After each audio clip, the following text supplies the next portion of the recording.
వచ్చింది క్రిస్మస్ వచ్చింది, తెచ్చింది పండుగ తెచ్చింది.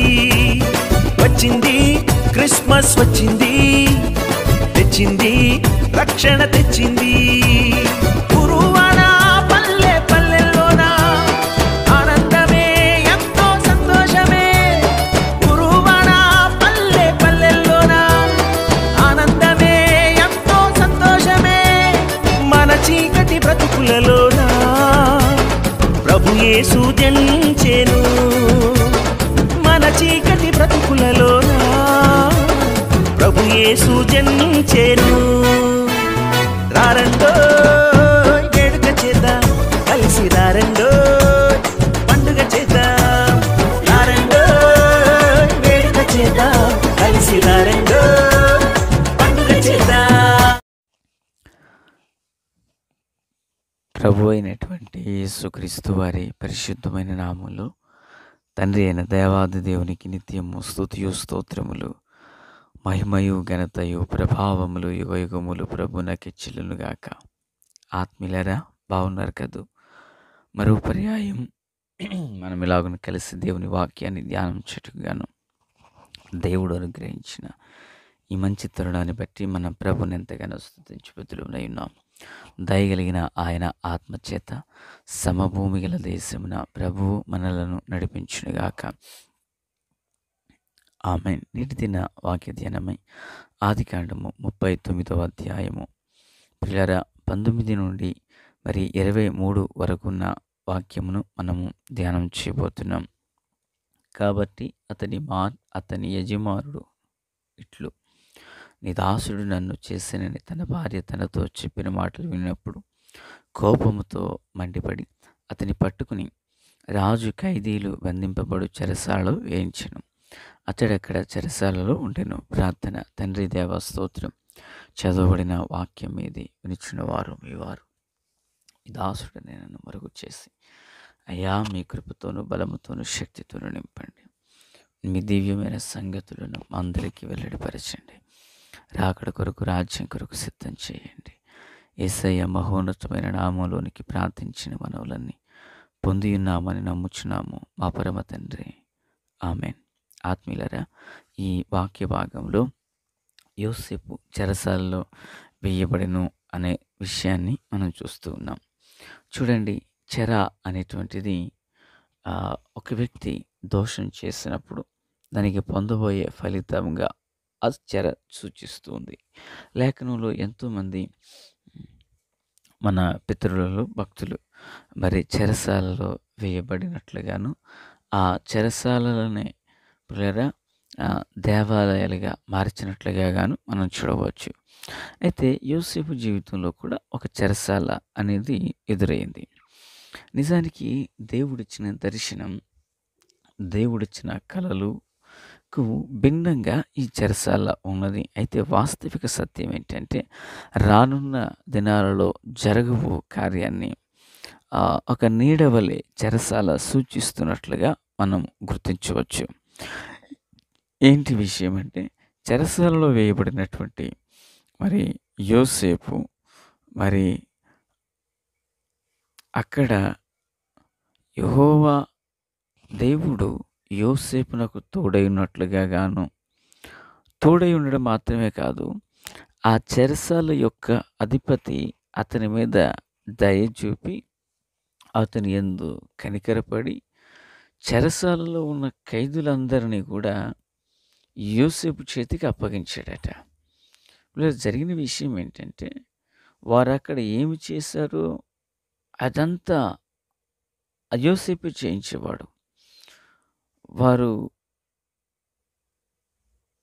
ఆ చెరసాల యొక్క అధిపతి ఆ చెరసాలలో జరుగుచుండిన దాని గురించి దేనిని గూర్చి విచారణ చేయక అదంతా కూడా యోసేపే జరిగిస్తూ ఉన్నాడు. అంత మాత్రమే కాదు, ఆ జరిగించుచున్న పనినట దేవుడైన యెహోవా సఫలపరుస్తూ ఉన్నారట. లేదా మనం కొంచెముగా అర్థం చేసుకుంటే, భవిష్యత్ కాలంలో యోసేపు చెప్పినదే ఐగుప్తు దేశం చేయబోతుంది. భవిష్యత్ కాలంలో యోసేపు చెప్పినదే వేదం కాబోతుంది ఐగుప్తు దేశంలో. యోసేపు చెయ్యెత్తమంటే వారు చెయ్యెత్తాలా? యోసేపు కాలు కదపమంటే వాళ్ళు కాలు కదపాలా? అతని ప్రమేయం లేకుండా ఐగుప్తు దేశంలో ఒక్క మనుషుడైనను కాలెత్తకూడదని శాసనం రాబోతుంది.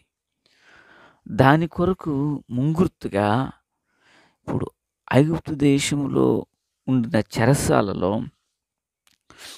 యోసేపు, ఆత్మీయులారా అర్థమవుతున్నది కదా, విచారణకర్తగా ఉన్నాడు. పోతీఫర్ ఇంట్లో విచారణకర్తగానే ఉన్నాడు, జైలులో విచారణకర్తగానే ఉన్నాడు. అటు తరువాత ఐగుప్తు దేశాన్ని రెండవ రాజుగా పాలిస్తూ ఊరేగించబడ్డాడు. దేవునికి స్తోత్రం. అయితే యోసేపు జీవితం ఒక మహిమాయుక్తమైన జీవితాన్ని జీవించబోతున్నాడు. దానికి గుర్తుగా, సూచనగా కొన్ని అనుభవాల గుండగా దేవుడు ఆయన నడిపిస్తున్నాడు. ఎదురైనటువంటి శోధన కానీ, ఎదురైన సమస్య కానీ తన యొక్క సింహాసనంను చేరకుండగా తనను ఆపలేకపోయాయి. ముఖ్యంగా పిల్లరా, ఇదిగో దేవుడు నాకేమో ఇలాంటి దర్శనాలు ఇచ్చారు, దేవుడు నాకేమో ఇలాంటి ప్రత్యక్షతనిచ్చారు, కానీ నేనేమో ఇలా జైల్లో పడ్డాను అంటూ ఆయన ఏనాడైనా కృంగి ఉన్నాడా అంటే నిజానికి ఏనాడు అతడు కృంగిపోలేదు.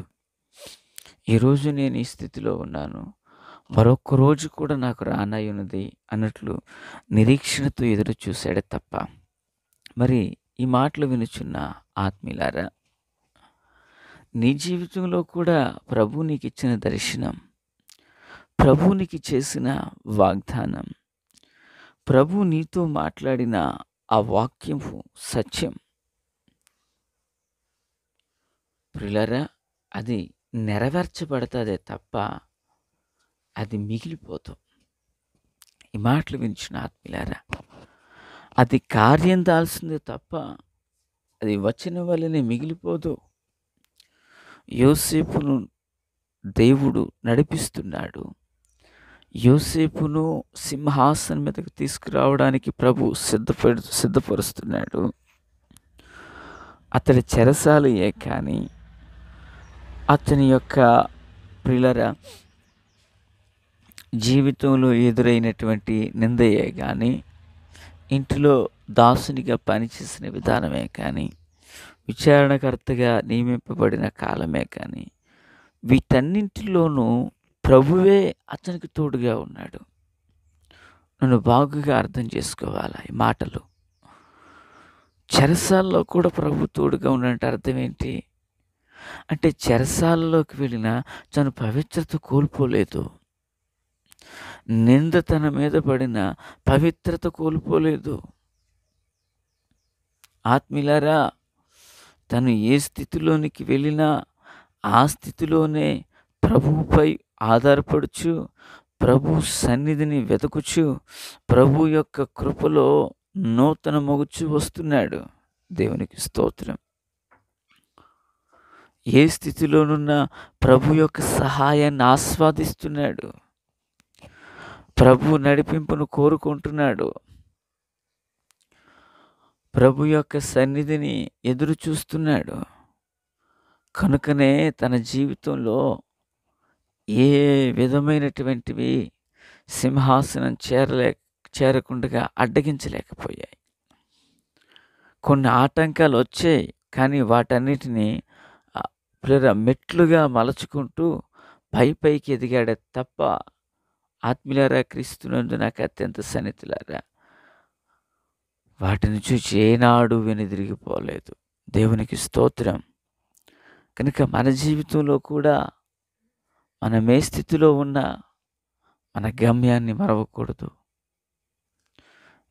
యోసేపు జీవితంలో చెర, యోసేపు జీవితంలో నింద, యోసేపు జీవితంలో బానిసత్వం, ఇవన్నీ ఒక అనుభవాలు గుండగా ఇదొక అనుభవం అనుకుంటూ ముందుకు వెళ్ళాడు తప్ప వెనుదిరిగి ఆగిపోలేదు. మరి దేవుని పిల్లరా, క్రీస్తునందు నాకు అత్యంత సన్నిహితులారా, ఇదే 39వ అధ్యాయం ఆరంభంలో యెహోవా యోసేపునకు తోడైయుండును గనక అతడు చేయనిదంతయు సఫలమగుచుండెనని లేఖనాన్ని మనం చూచాం. చెరసాల్లో ప్రభు తోడుగా ఉన్నారు, గృహంలో ప్రభు తోడుగా ఉన్నారు, నిందల మధ్యలో ప్రభు తోడుగా ఉన్నారు. ఎక్కడికి వెళ్ళినా ఆ మనుషులట యోసేపు యందు జాలిపడి ఉన్నారు. స్తోత్రం. జాలిపడుతూ వచ్చారు, అతనిపై కటాక్షాన్ని చూపిస్తున్నారు. పిల్లరా, ఎందుకంటే యోసేపుతో కూడా దేవుడున్నాడు. నేనంటాను, దేవుడే మనతో ఉన్నప్పుడు మనం అరణ్యంలో ఉన్న ఆ అరణ్యం ఆహ్లాదకరంగా మార్చబడుతుంది. దేవుడే మనతో ఉన్నప్పుడు బలహీనతలో మనమున్న ఆ బలహీనతలో నూతనమైన బలాన్ని పొందుకుంటాం. దేవుడే మనతో ఉన్నప్పుడు నిందలే మన మీద పడుతూ ఉన్న ఆ నిందలన్నీ వందలుగా మారే సమయం ఒకటొస్తుంది. నిందలే మన మీద పడుచుండినప్పుడు ప్రియులారా సమస్యలే మనకు ఎదురవుచున్నప్పుడు ఆ సమస్యలన్నిటి మధ్యలో ప్రభు మనకు తోడై ఉండటం వలన ఆ సమస్యలలో ఓ పక్షి రాజు వలె మనం రెక్కలు చాపి ఇంకను ముందుకి వెళ్ళగలుగుతాం. కనుక యోసేపుకు తోడైన దేవుడు మనందరికీ తోడై నడిపించునుగాక. ఆమేన్. తండ్రి దేవ స్తోత్రం. వాక్యం అందరి హృదయాల్లో ఫలభరితం చేయండి. మీ దీవెన ఆశీర్వాదాన్ని దయచేయండి. రహస్య రాకడ కొరకు సిద్ధం చేయండి. మీ కృపా కాపుదల కనికరాలు ఇవ్వమని మమ్మల్ని మేము తగ్గించుకొంచు మీ నామాన్ని హెచ్చిస్తుండే దివ్యమైన కృపను అనుగ్రహించి మహిమ పొందమని యేసు నామమున అడిగి వేడుకొనుచున్నాము మా పరమ తండ్రి. ఆమేన్.